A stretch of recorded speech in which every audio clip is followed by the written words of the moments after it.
Welcome student.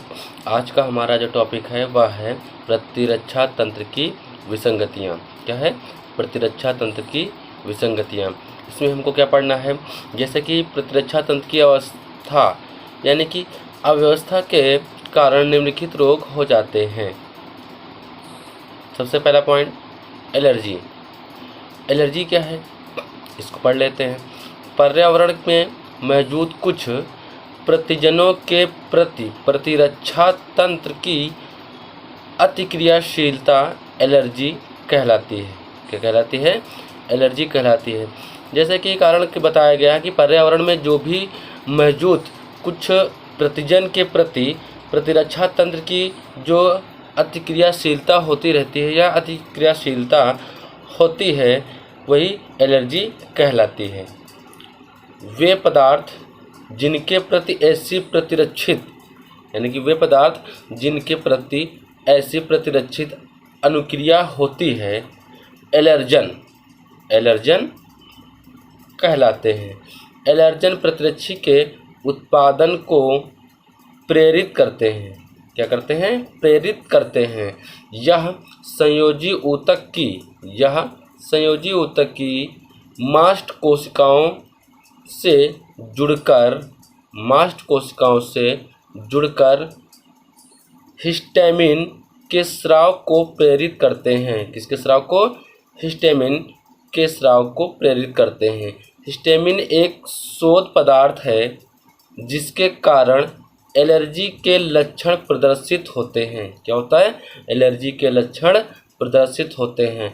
धूल में चिचड़ी, पराग, पुष्प, गंध, प्राणी लघु प्रदर्शित होते हैं। यानी कि लघु शल्क, सौंदर्य प्रसाधन, औषधियाँ आदि एलर्जन के सामान्य उदाहरण हैं। क्या है? सामान्य उदाहरण हैं। एलर्जी अनुक्रियाओं के लक्षण में छींकना, पनीली आँखें, बहती नाक, सांस लेने में कठिनाई, त्वचा पर दाने, शरीर का सूज जाना आदि हो सकते हैं। यानी कि ऐसा जब एलर्जी के दौरान होता है तो ऐसी समस्याएं या फिर ऐसी प्रतिक्रियाएं हमको दिखने को मिलती हैं। कभी कभी अपने शरीर में बनने वाली किसी पदार्थ या अपने ही शरीर के किसी ऊतक के प्रति प्रतिरक्षण तंत्र अति संवेदनशील होकर एलर्जी उत्पन्न कर देता है। एलर्जी स्थानीय अथवा सारे शरीर को प्रभावित कर सकती है।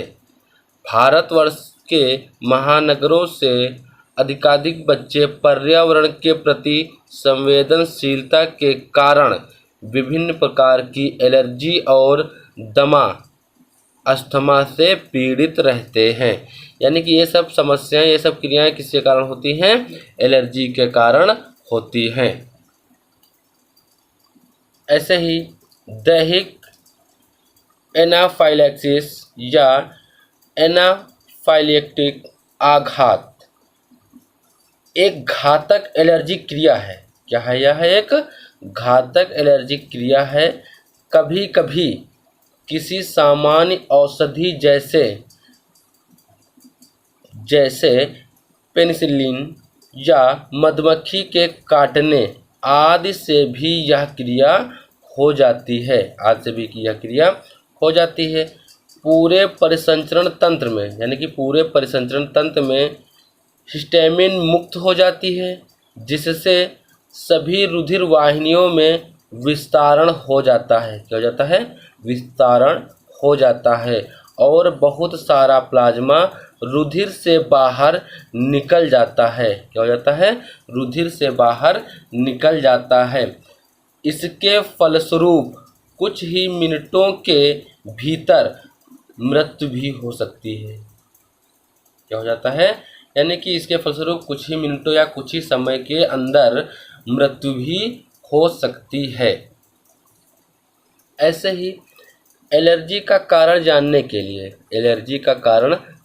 के लिए रोगी को संभावित एलर्जनों की बहुत ही थोड़ी सी मात्रा टीके द्वारा दी जाती है और प्रतिक्रिया का अध्ययन किया जाता है। प्रतिहिस्टामिन, एड्रेनलिन और स्टेरॉइड जैसी औषधियों के प्रयोग से एलर्जी के लक्षण जल्दी घट जाते हैं। ऐसे ही अगला पॉइंट, स्वप्रतिरक्षा। प्रतिरक्षी तंत्र की कुछ गड़बड़ी के कारण वह स्वयं अपने शरीर के विरुद्ध ही क्रियाशील हो जाता है। यह स्थिति स्वप्रतिरक्षा रोग को जन्म देती है। इस प्रकार के रोगों के कारण या तो आनुवंशिक होते हैं या अभी तक ज्ञात नहीं है। स्वप्रतिजन का प्रकार ही रोग का निर्धारण करता है। इन रोगों में प्रतिक्रियाएं स्वयं शरीर के अंगों व ऊतकों के खिलाफ होने लगती हैं। तो आज की क्लास के लिए इतना ही। Thank you class.